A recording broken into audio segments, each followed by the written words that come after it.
Boston Celtics. 3 takeaways from hard-fought win over Grizzlies. The Boston Celtics improved their season record to 7-3 with a 109-106 win over the Memphis Grizzlies. This was a solid team performance for the Celtics, but it was Jayson Tatum who really made the difference. But first, don't forget to subscribe to the channel, leave a like and share with friends as it helps the channel to grow a low. Tatum out-dueled Ja Morant by scoring a game-high 39 points. While both players made big runs for their teams, it was Tatum who made the final one and led his team to a hard-fought win.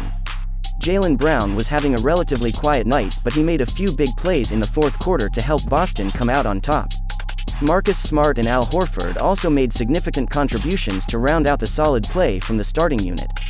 There is a lot to unpack from this road win, so here are 3 takeaways from the contest. Boston Celtics takeaway number 1.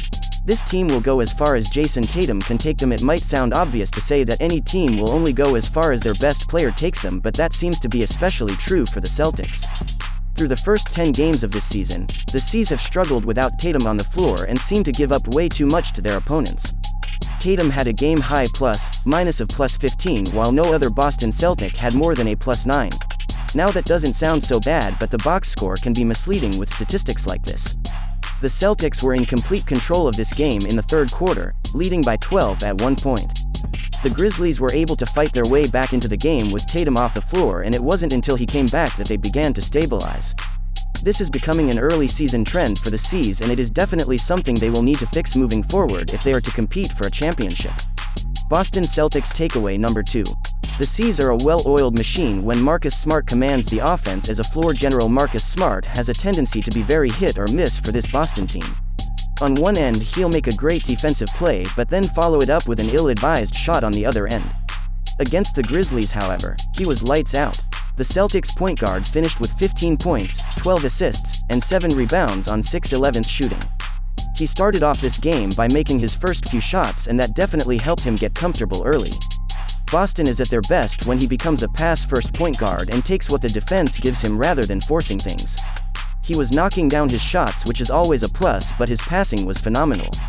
Smart did most of his damage with the assists in the second quarter, where the C's went on a 20-0 run. His mix of good decision-making and well-executed passes helped the Celtics get some easy buckets, and they quite literally looked unstoppable. If Smart fully commits to this style of play, it will only help Boston moving forward.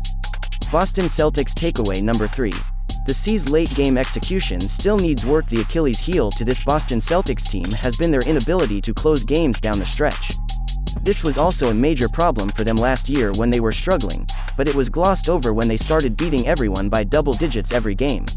It plagued them in all 3 of their losses this season and almost cost them against the Grizzlies. The Celtics missed 4 free throws in a row during the final minute of the game, which gave Memphis an opportunity to get back into the game. What should have been a near double-digit win turned into a slightly more nerve-wracking affair. Luckily for the C's, they had enough of a cushion to be able to withstand this type of collapse, but it is definitely something that Joe Mazzulla will need to address.